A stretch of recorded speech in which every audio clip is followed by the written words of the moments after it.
Thank you, Madam Speaker, and thank you to my colleague and friend, the distinguished chair of the Rules Committee, Mr. McGovern. I rise today in support of the rule and the underlying legislation, the Protecting Our Kids Act and the Federal Extreme Risk Protection Order Act. It's hard to find words to describe the despair we feel in the wake of the recent series of senseless mass shootings in Buffalo, Uvalde, Tulsa, and too many neighborhoods across our country. For the sake of the victims, their families, and all Americans, we cannot rest until we put an end to this vicious cycle. There have been more than 200 mass shootings already in 2022. That's more shootings than there have been days of the year.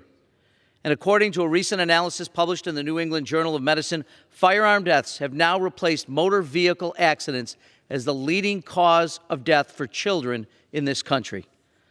I know the insurmountable pain of losing a child all too well.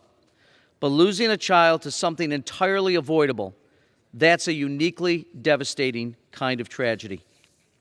June is Gun Violence Awareness Month, but we are already painfully, brutally aware. What we need now is action.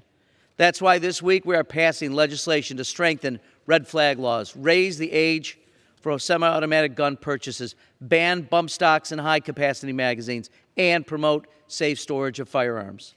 This builds on the action we've already taken to enact universal background checks and marks a critical step forward in keeping dangerous weapons out of the wrong hands. In the midst of so much pain and suffering, it's astonishing that there are those who still refuse to act. If my colleagues on the other side of the aisle are not willing to be part of the solution, then please, please, please stand aside so you're not part of the problem. It doesn't stop here. I'll continue pushing to ban assault weapons, combat gun trafficking, so we can put a stop to this devastating and maddening cycle of violence. Because the absolute worst thing we can do is nothing at all. With that, Madam Speaker, I yield back. Gentleman reserves.